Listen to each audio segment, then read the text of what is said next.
হ্যাঁ গো, শুনছো? তাড়াতাড়ি এসো, দেখো বাবার ঘরে চুরি হয়েছে। কিন্তু এটা কি করে সম্ভব বাবা? আপনি তো ঘরেই ছিলেন, আপনি কিছু টের পেলেন না? না, আসলে তোমরা তো জানো রাত্রে আমি ঘুমের ওষুধ খেয়ে ঘুমোই। তবে তোমাদের মাও বাড়িতে নেই, আর ওই সুন্দরী আর দেবুকে তো ছুটি দেওয়া হয়েছে। তাই রাত্রিবেলা আমি দরজার ছিটকিনিটা দেইনি, আলতো করে ভিজিয়ে রেখেছিলাম। বাবা, এরকম ঘটনা তো এ বাড়িতে আগে কখনো ঘটেনি। তাছাড়া বাড়িতে এতগুলো লোক, চোর এলো কোথা দিয়ে? তাই তো। ওই তো সদর দরজা তো ভেতর থেকে বন্ধ। এই ছাদের দরজাটা একবার দেখো না। আরে না না ছোট মা, আমি এক্ষুনি দেখে এসেছি, ছাদের দরজাও ভিতর থেকে বন্ধ। সে কি অদ্ভুত ব্যাপার। সবাই টেনশন করছে, চলো আগে দাদুকে টাকাগুলো দিয়ে দিই। দাঁড়াও না, আগে চোর ধরা পড়ুক, দেখি চোর কত দূর অব্দি করায়, বরং ওখানে যাই। এসো।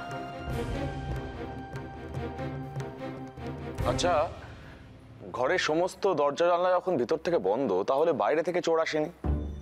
তার মানে চোর ঘরের মধ্যেই রয়েছে, তাই নয় কি?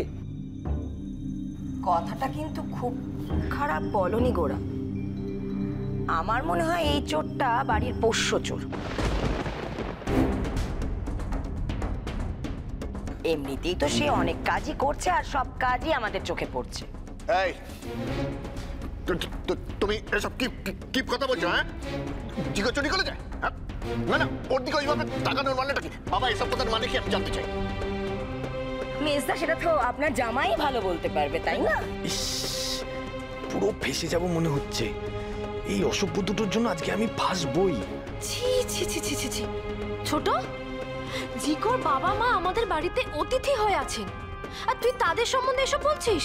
হ্যাঁ হ্যাঁ ছোট, এ আবার কি ধরনের কথা বল? ওরা অতিথি, অতিথিদের তো একটা সম্মান আছে। বেয়ান, আপনি আপনি কিছু মনে করবেন না, আসলে হঠাৎ করে এমন একটা কাণ্ড ঘটে গেল তো। আরে না না, ও কিছু মনে করিনি। পরের ছেলে পরমানন্দ, যত উচ্চন্নে যায় ততই আনন্দ। পরের ছেলে মানে? জিকো তো আপনারই ছেলে। হ্যাঁ তো, ছেলে মানে একেবারে নিজের ছেলে, আমার প্রাণের ছেলে। তাকে কি বলতে কি বলে ফেলছে জিকো, কি বলে ফেলছি বাবা। আসলে তোর বাবা চুরি হয়ে গেছে। এবার ভাব, আমরা তো ধনে প্রাণে মারা যাবো, তাই না? আর তার মধ্যে জানিস, তার মধ্যে এই লোকগুলো তোকে চোর অপবাদ দিচ্ছে রে বাবা। হ্যাঁ, আমার ছেলে চুরি করতেই পারে না।